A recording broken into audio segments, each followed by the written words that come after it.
इस कार्यक्रम के प्रायोजक नेशनल पेंशन सिस्टम एनपीएस। अपना बेहतर कल सुनिश्चित करने के लिए एनपीएस जरूरी है। सुरक्षित कल के साथ साथ एनपीएस आज आपको एक नया आत्मविश्वास भी देता है। 18 से 70 वर्ष की आयु के बीच का कोई भी भारतीय नागरिक और कॉर्पोरेट कर्मचारी एनपीएस से जुड़ सकता है। किसी भी पीओपी जैसे बैंकों, एनबीएफसी के जरिए या npstrust.org.in के ऑनलाइन प्लेटफॉर्म के जरिए आप अपना एनपीएस खाता खोल सकते हैं। सुरक्षित भविष्य के लिए एनपीएस जरूरी है। Good evening, listeners, and welcome to Market Mantra, the program in which we give you a complete update on the economic, business, and stock market news of the day. I am S. Rangabashyam, and with me is my co-anchor in Hindi, Sonu Sood. धन्यवाद रंगा। नमस्कार श्रोताओं, market मंत्र में आपका स्वागत है। रोज की तरह आज भी हम आर्थिक, व्यापारिक और शेयर बाजार के ताज़ा समाचार आप तक लाएंगे। प्रमुख खबरों पर चर्चा के लिए हमारे स्टूडियो में आमंत्रित हैं आर्थिक विशेषज्ञ A.K. भट्टाचार्य। भट्टाचार्य जी, कार्यक्रम में आपका स्वागत है। नमस्कार, धन्यवाद। और अब सबसे पहले हेडलाइंस जिन्हें आप तक ला रहे हैं S रंगाबाश्यम। Thank you, Sonu. The top stories. India's core sectors register a 3-month high growth of 6.7%. Prime Minister Narendra Modi holds talks with Bill Gates, asserts to eradicate the digital divide. Government e-marketplace crosses 4 lakh crore rupees in gross merchandise value at the end of this fiscal year. And in the US markets, major stock indices exhibit mixed behavior. Dow Jones rises 0.12%, while Nasdaq Composite is down by 0.12%. Bharat के मूलभूत ढांचा क्षेत्रों में 6.7% की वृद्धि, जो 3 महीने का उच्चतम स्तर है। प्रधानमंत्री नरेंद्र मोदी ने बिल गेट्स से की बातचीत। उन्होंने डिजिटल क्षेत्र में असमानता दूर करने पर दिया बल। सरकारी ई मार्केट GEM में चालू वित्त वर्ष के दौरान 4 लाख करोड़ रुपए का सकल कारोबार हुआ। और अमेरिकी बाजार में प्रमुख घरेलू सूचकांकों का प्रदर्शन मिला जुला रहा। डाउ जोन्स 0.12% की बढ़त में रहा, लेकिन नैस्डैक कॉम्पोजिट में 0.12% की गिरावट दर्ज हुई। और लेते हैं आज की पहली खबर, जो शेयर बाजार से जुड़ी हुई है। शेयर बाजार हालांकि आज बंद थे, लेकिन आपको बता दें कि कल समाप्त हुए वित्त वर्ष 2024 के दौरान भारतीय शेयर बाजारों में निवेशकों को शानदार मुनाफा हुआ है। कल वित्त वर्ष के आखिरी कारोबारी सत्र के अंत में निफ्टी सूचकांक में कुल बढ़त पूरे वर्ष के दौरान 30% रही और BSE सेंसेक्स में 27% का कुल उछाल दर्ज हुआ। क्या कहेंगे आप, ये जो फिगर्स हैं 30%, मोर देन 30% सेंसेक्स में उछाल जो वित्त वर्ष अभी समाप्त हुआ है, और सेंसेक्स में 27%, आई बेग योर पार्डन, और निफ्टी में 30%। एंड अगर हम मिड कैप और स्मॉल कैप को देखें तो मिड कैप में 64%, स्मॉल कैप 68%। हाउ मतलब कितने आप एंथुजियास्टिक हैं इन फिगर्स को लेकर, और क्या कहना चाहेंगे आप? देखिए, ये जो फिगर्स जो हैं ये हम जो 1 साल पहले क्या हुआ था स्टॉक मार्केट में, उसको भूल जाना हमें नहीं चाहिए था।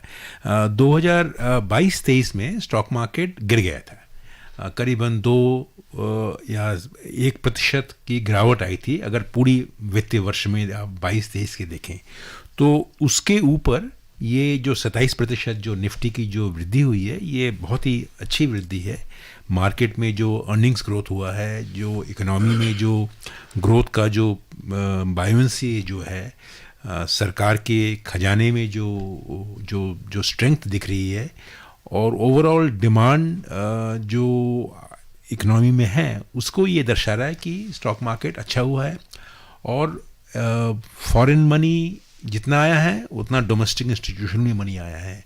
अगर आप देखें, करीबन मेरे ख्याल से 2,60,000 करोड़ की जो वो आई है, तो और इधर net investment, domestic institution investment भी उतनी आई है। पर ये जो 27% जो है, अगर आप पिछला 10 साल का जो आंकड़ा देखेंगे तो पिछले 10 साल में ये सिर्फ दूसरी बार है जो 27% की निफ्टी की वृद्धि हुई है। एक बार हुई थी जो कोविड साल के बाद 70% की एक साल में बढ़ गई थी, और बाकी जो सारी जो वृद्धि हुए हैं, तो ये तो मुमकिन है कि 10 साल में अगर दूसरी सबसे बड़ी बढ़ोतरी हुई है, तो अर्थनीति का जो डिमांड सिचुएशन है, ग्रोथ सिचुएशन है, और जो लॉन्ग टर्म जो एक ग्रोथ पोटेंशियल जो है, उसको देखते हुए स्टॉक मार्केट अपने आगे बढ़ रहा है. Yeah, but Mr. Bhattacharya, what would you say this blistering pace of growth, almost 30% in a year's time, is it backed by fundamentals? And especially I want to draw your attention towards mid cap and small cap, because some of the institutions have also pointed a finger towards them, like SEBI and RBI. Could there be a bubble built up, especially in the mid cap and small cap segment? Let me say that this is probably, if you take out the year-on-year growth rates, if you take the March 2020 as the base, when the Sensex and Nifty fell dramatically post-COVID, you might say that the bull run started after that. And then this is the end of the fourth year of the bull run. Now, if you look at the history of bull runs, you will see that in the fifth year of the bull run, you see some deceleration. Some, as they say, the bull, gets a little tired. Yeah. So I wouldn't be surprised if 2024-25, the bull run shows signs of weakness. Okay. And this is not unrelated to the fundamentals of the economy either, because if you have going to notch up a growth rate of close to 8% in the current financial year, which is going to end in 2 years, then I would imagine maintaining a growth rate of 7% over that, the delta will not be there. So it will actually, we will see that 8% growth this year, and there is 7.4% or 7% growth rate next year. You look at the corporate earnings growth rate, which have done very well this year. It remains to be seen how well they can build on this again. Yeah. So there is every possibility that there would be some weakening of the market sentiment for the next year. Having said that, the real worry signs are not so much in the overall broad index, but actually in the mid cap and the small cap. It is in the mid cap and the small cap, as you just now pointed out, is the growth rate is 60% in the year and 69% growth rate. Now this is a growth rate that which seems to be unrealistic. That many people believe that there is some sort of a froth in this segment particularly. So one has to be a little careful. One has to be a little cautious. And in any case, in your portfolio allocations, equity should get a decent share if you want to make quick money. But there are many other instruments where you can actually allocate money and stay still safe and get good returns. There is gold, there is debt, there is even real estate, there is gold ETFs. So we are talking only about right now the equity market, and the equity market can tend to get volatile, especially after having seen 27% increase in Nifty. So, आपको लगता है कि ये जो volatility की आप बात कर रहे हैं, ये ज़्यादा स्टेम हो रही है रिटेल इन्वेस्टर्स की जो ओवर एंथुजियास्टिक पार्टिसिपेशन है उसकी वजह से, क्योंकि हमने डीमैट अकाउंट्स में देखा है और उनके जो पार्टिसिपेशन है in terms of amount of money that they are putting in, वो भी बहुत ज़्यादा है. सो देखिए, हमारी जो स्टॉक मार्केट की जो डेप्थ जो है, अगर आप वॉल्यूम ऑफ इन्वेस्टर्स देखेंगे वो ज़्यादा नहीं है. तो और उनके जिस इन्वेस्टर्स कम्युनिटी की हम बात कर रहे हैं, that investors community is in the top half of the economy, और उन्होंने काफ़ी अच्छा ग्रोथ रेट देखा है, काफ़ी अच्छी उनकी वृद्धि दर है, इनकम अच्छा हुआ है. तो वो नेचुरली इन्वेस्ट और भी करेंगे और कर रहे हैं, और उन्हीं के लिए ये आपको स्टॉक मार्केट में गेंस जो है वो आ रही है. ये एक नैरो बेस है. ये अगर आप ढूंढना चाहेंगे कि ये कितना वाइड बेस है, मैं समझता हूँ कि इस नैरो बेस के में स्टॉक मार्केट, बहुत सारे जो सूचक हैं हमारे इकोनॉमी के, वो एक सूचक है. बहुत सारे अन्य सूचक भी हैं, उन्हें भी हमें देखना चाहिए. Well, listeners, you are tuned in to our business program Market Mantra on Akashvani. It's time now for a quick commercial break. सुरक्षित सेवानिवृत्ति के साथ साथ एनपीएस आपको गरिमापूर्ण जीवन जीने में भी मदद करता है. 18 से 70 वर्ष की आयु के बीच का कोई भी भारतीय नागरिक और कॉर्पोरेट कर्मचारी एनपीएस से जुड़ सकता है। किसी भी पीओपी जैसे बैंकों, एनबीएफसी के जरिए या npstrust.org.in के ऑनलाइन प्लेटफॉर्म के जरिए आप अपना एनपीएस खाता खोल सकते हैं। सुरक्षित भविष्य के लिए एनपीएस जरूरी है। मार्केट मंत्र में आपका फिर स्वागत है। आप अन्य सूचक की बात कर रहे थे, तो एक बहुत इंपॉर्टेंट मैक्रो फिगर्स आई हैं, उन पर नज़र डाल लेते हैं और फिर इस चर्चा को जारी रखेंगे। देश के 8 प्रमुख उद्योगों के संयुक्त सूचकांक में पिछले वर्ष की तुलना में इस वर्ष फरवरी में 6.7% की वृद्धि हुई।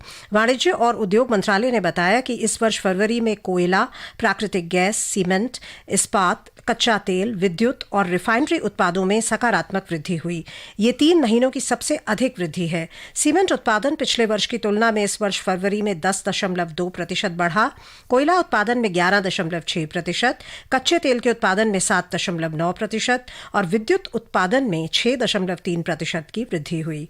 प्राकृतिक गैस का उत्पादन 11.3%, पेट्रोलियम रिफाइनरी उत्पादन 2.6% और इस्पात निर्माण 8.4% बढ़ा। उर्वरक उत्पादन में पिछले वर्ष की तुलना में इस वर्ष 9.5% गिरावट देखी गई। 8 प्रमुख उद्योगों के संयुक्त सूचकांक में पिछले वर्ष दिसंबर में 4.9% और इस वर्ष जनवरी में 4.1% की वृद्धि हुई थी। जो कोर सेक्टर ग्रोथ है उसके आंकड़े हम देख रहे हैं 3 मंथ हाई पे है, लगभग 7% पे पहुंच गए हैं। आपको लगता है कि जो बाकी मैक्रो इकोनॉमिक फिगर्स हैं, चाहे वो जीडीपी ग्रोथ को लेकर हों, चाहे वो जीएसटी कलेक्शंस को लेकर हों, वो सबसे तालमेल खा रहे हैं along with the stock market growth? हम एक देखिए, इधर कोर सेक्टर के जो नंबर जो आते हैं वो वैल्यू बेस्ड नहीं है, वॉल्यूम बेस्ड हैं। इसका मतलब ये हुआ कि ये जो एक्चुअल जो इंक्रीज हुआ है वो दर्शा रहा है वो। और आपने जैसे बताया हमें कि फर्टिलाइजर को छोड़कर बाकी सारे सेक्टर में वृद्धि हुई है और वो रियल वृद्धि हुई है। नाउ इसका जो कोर सेक्टर का जो शेयर होता है सबसे ज़्यादा होता है इंडस्ट्रियल प्रोडक्शन में। तो industrial index of industrial production में इसका करीबन 70% का शेयर होता है। तो मैन्युफैक्चरिंग को अगर छोड़ दें हम, बाकी सारे सेक्टर ये आईआईपी में आएंगे। तो हम ये एक साफ कह सकते हैं कि फरवरी का जो आईआईपी आएगा, इंडस्ट्रियल ग्रोथ वगैरह आएगा, वो हमें काफ़ी सरप्राइज करेगा पॉजिटिव साइड में।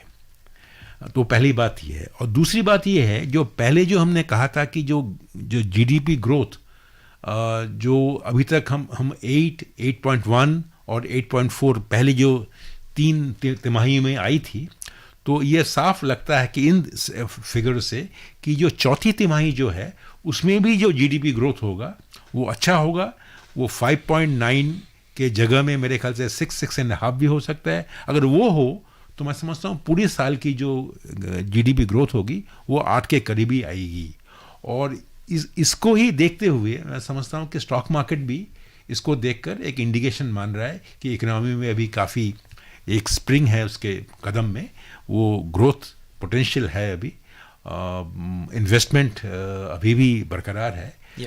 हालांकि प्राइवेट सेक्टर से इन्वेस्टमेंट अभी आना बाकी है, पर सरकार काफ़ी इन्वेस्टमेंट कर रही है और इन्वेस्टमेंट लेड ग्रोथ है ये कंजम्पशन लेड ग्रोथ नहीं है। Mr. Bhattacharya, what would you say as far as the stock market is concerned? What all are the next big triggers? We'll have the monetary policy review in the first week of April. Do you expect, I want to put in that $1 million question, do you expect a cut in the interest rates by the Reserve Bank of India? Well, going by what the recent statements have come from the Reserve Bank of India, expecting a cut in interest rates at this point in time will have to be ruled out. Okay. Because there's inflationary potential. Not even at 25 basis points? Well, I think they will not take any risks at this point in time. Please remember, election season is on, and any negative news on inflation can also play havoc with the overall the mood in the market. So I think Reserve Bank of India is not unconscious of the fact that the election season is on. So the Monetary Policy Committee, and it is going by the earlier statements also, I don't think they will take any chance. What will happen is probably a softer and an indication will come from the Fed, US Fed, and that might influence the RBI to maybe change its stance. because the stance will have to be changed before the rate has to be cut.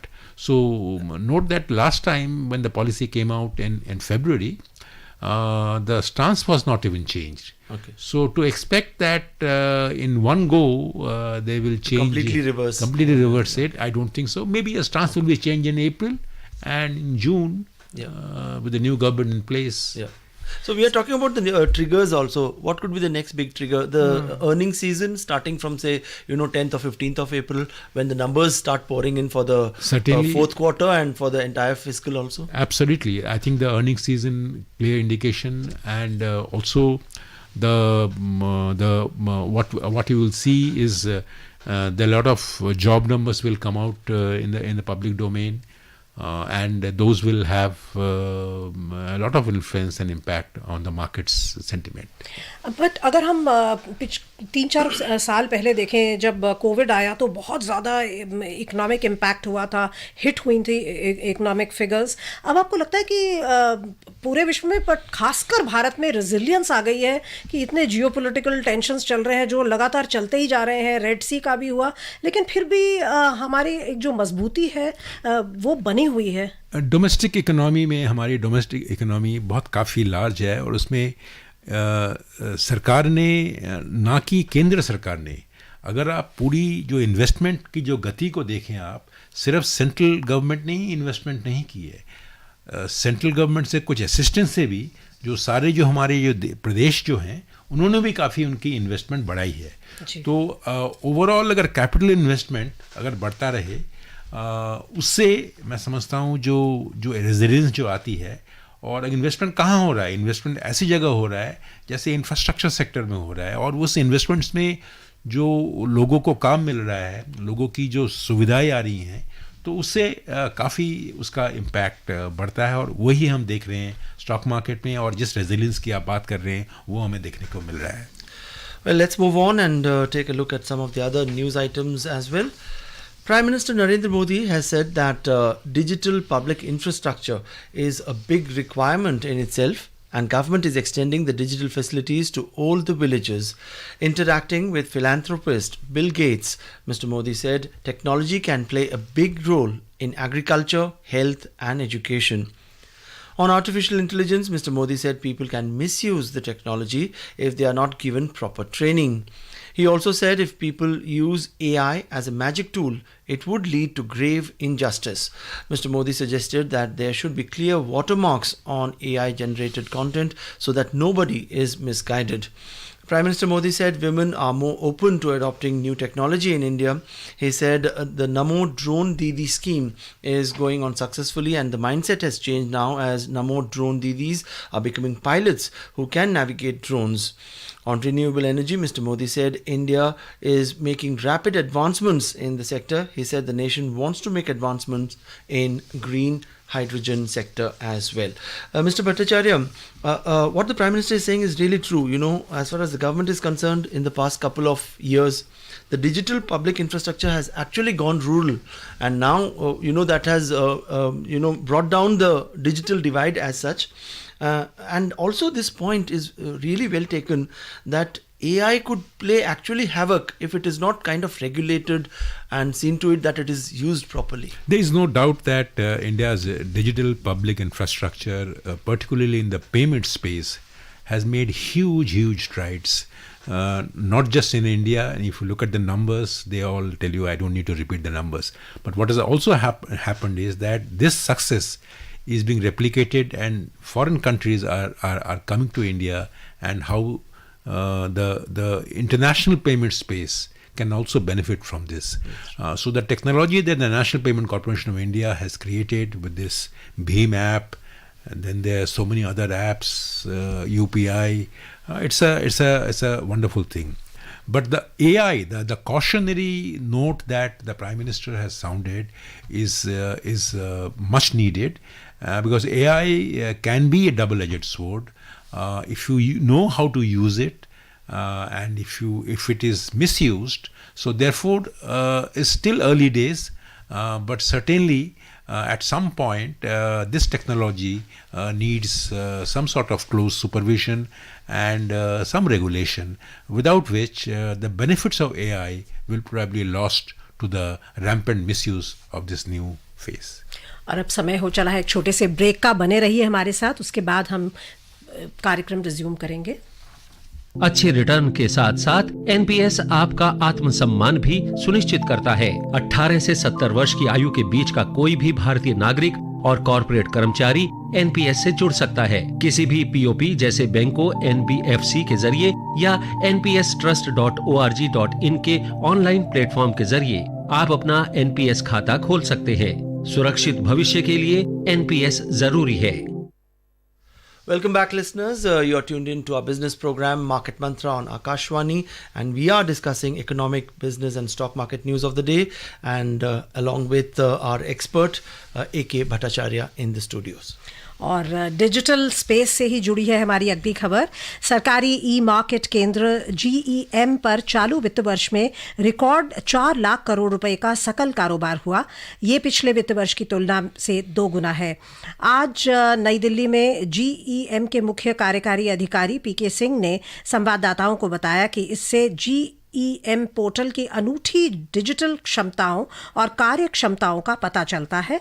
इससे पुष्टि हुई है कि सार्वजनिक खरीद में ज्यादा दक्षता, पारदर्शिता और बिना किसी बाधा के कारोबार होता है। उन्होंने कहा कि इस सकल कारोबार में लगभग 50% योगदान सेवाओं की खरीद का है। पिछले वित्त वर्ष में GEM पर सेवाओं की खरीद की तुलना में इस वर्ष 205% की वृद्धि हुई। श्री सिंह ने कहा कि स्थानीय उत्पादों को प्रोत्साहन देने वाले प्रयासों से GEM ने घरेलू कारोबारियों को बढ़ने और फलने फूलने के लिए समान अवसर उपलब्ध कराए हैं। इस अवसर पर वाणिज्य मामलों के अपर सचिव अनंत स्वरूप भी उपस्थित थे। आपको लगता है कि ये बहुत बड़ा एक सुविधा है जो छोटे कारोबारी हैं, स्मॉल मैन्युफैक्चरर्स हैं, उनके लिए? टेक्नोलॉजी प्लेटफॉर्म है ये तो इसमें दो राय नहीं है। ये एक टेक्नोलॉजी प्लेटफॉर्म है। एक ज़माने में director general of supply and disposal हुआ करता था। वो एक पूरी तरह से ओल्ड टेक्नोलॉजी, ओल्ड सिस्टम से फिज़िकल फॉर्मेट में परचेजेज एंड प्रोक्योरमेंट हुआ करती थी। ये प्रोक्योरमेंट में टेक्नोलॉजी का पूरी तरह से इस्तेमाल किया गया है। इसमें पारदर्शिता है, इसमें क्विक डिसीजन मेकिंग पॉसिबिलिटीज़ हैं। और आप कन्याकुमारी में बैठे हैं या कश्मीर में बैठे हैं या गुजरात के कोने में बैठे हैं या नॉर्थ ईस्ट के कोने में बैठे हैं, आप एक सरकारी प्रोक्योरमेंट के लिए आप अपना एक टेंडर में या कॉन्ट्रैक्ट को आप सप्लाई करेंगे या जीतेंगे, उसके लिए आप इसका पूरा इस्तेमाल कर सकते हैं। इससे कंपटीशन बढ़ता है। इससे जो बड़ी बड़ी संस्थाएं हैं वो अपनी मोनोपोली को अपने रोक लग जाती है थोड़ी बहुत, और जो बेस्ट कॉस्ट में वो सर्विस मिलता है। पर जो असली बात जो मुझे लगा इस खबर से वो है कि अगर 50% जो आपकी प्रोक्योरमेंट सर्विसेज में हो रही है, ये पूरा दर्शाता है कि ये हमारी जो अर्थनीति जो है वो किस दिशा में जा रही है। अगर 4 लाख करोड़ के अंदर 50% अगर आपकी सर्विसेज प्रोक्योरमेंट है, मैं मानता हूँ कि हमारी जीडीपी की जो कंपोजिशन है वो पूरा उसको रिफ्लेक्ट कर रहा है। तो एक GEM में भी यही चीज़ हम कैप्चर कर रहे हैं। तो ये एक मैं समझता हूँ कि ये खुशी की बात है। Yeah. And GEM is providing a level playing field for Absolutely. even the small goods and service providers. And also more than that, yes, of course there's a level playing field, but it gives you an opportunity of putting up your wares and abilities and capabilities on a platform which allows you not just to sell it to the government, Yeah. but also somebody else can go into that GM site and see that service and the product being on offer, and I can get in touch with him and then buy that. So it becomes a kind of a government sector Amazon or Flipkart in different spaces. So the opportunities and the possibilities in this platform are huge, immense, and not fully tapped, and I'm sure it will be tapped in days and weeks and months to come. Right. Let's take a look at the commodities sector. The government has ordered mandatory declaration of stock position of wheat. Ministry of Consumer Affairs, Food and Public Distribution elaborated in its release today that traders, wholesalers, retailers, big chain retailers and processors all in states and union territories have to declare their stock position of wheat with effect from the 1st of April till further orders. It said the decision has been taken in order to manage the overall food security and to prevent hoarding and unscrupulous speculation. Department of Food and Public Distribution is maintaining a close watch over the stock position of wheat and rice to control prices and ensure easy availability in the country. Mr. Bhattacharya, this really is a very proactive step where the government is stepping in before the problem arises. Yes, also we are discussing about the monetary policy review to take place in April. And please note that if you look at the overall retail prices, they probably are not going up very much. They are staying stable. But if you look at the food and beverages segment, there the increase is still noticeable. So therefore, and wheat accounts for a good chunk of the food and beverages weightage in the retail price, the consumer price index. So, and this not only helps controlling prices, but it also makes sure that diversion of the wheat does not take place. Hoarding does not take place. And what's more important is that diversion can take place. And India there are ways of, and export market is still there. So maybe it should not go into the illegal export market. So that step will also be taken. We have to make sure that these checks and controls don't lead to unnecessary harassment of people who are doing business the right way. Right. Let's take a look at the US markets as well. After a stellar start to the year for stocks, investors are on guard for potential bumps in the next quarter. Investors are expecting Federal Reserve to deliver an anticipated interest rate cut by June and turn their focus on the health of upcoming earnings season. Today, the Dow Jones Industrial Average rose 0.12%. The S&P 500 gained 0.11%, while the Nasdaq Composite was down by 0.12%. And very quickly, in the USA, former cryptocurrency entrepreneur Sam Bankman has been sentenced to 25 years in prison for a major fraud case linked to the collapse of FTX. आपसे जानना चाहेंगे America में क्या लगता है आपको, अब soft landing is more और लेस गिवन या रिसेशन का अभी भी कोई डर है? मुझे लग रहा है कि जो फेड का जो रुख जो उन्होंने अपनाया है, इन्फ्लेशन जब तक न 2% में आता है आकर रुकता है, और पिछले हफ्ताओं में एक स्टेटमेंट भी आया था जिससे कि जब तक न वो 2% में आए तब तक नहीं वो करेंगे, और उधर अनएम्प्लॉयमेंट रेट अभी भी बहुत ही मैनेजेबल है. सो मैं समझता हूँ कि सॉफ्ट लैंडिंग होना ऐसी कोई नामुमकिन नहीं है. बहुत बहुत धन्यवाद आपका भट्टाचार्य जी शामिल होने के लिए. And before we close, a quick look at the top stories. India's core sectors registers 3-month high growth of 6.7%. Prime Minister Narendra Modi holds talks with Bill Gates, asserts to eradicate the digital divide.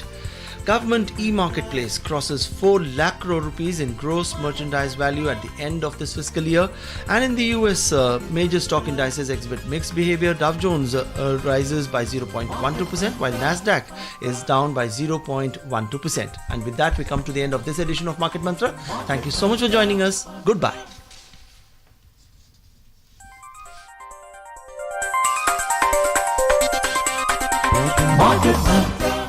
आपकी आजादी के साथ साथ NPS आपके आत्मसम्मान का भी ख्याल रखता है. 18 से 70 वर्ष की आयु के बीच का कोई भी भारतीय नागरिक और कॉर्पोरेट कर्मचारी एनपीएस से जुड़ सकता है. किसी भी पीओपी जैसे बैंकों, एनबीएफसी के जरिए या npstrust.org.in के ऑनलाइन प्लेटफॉर्म के जरिए आप अपना एनपीएस खाता खोल सकते हैं. सुरक्षित भविष्य के लिए एनपीएस जरूरी है.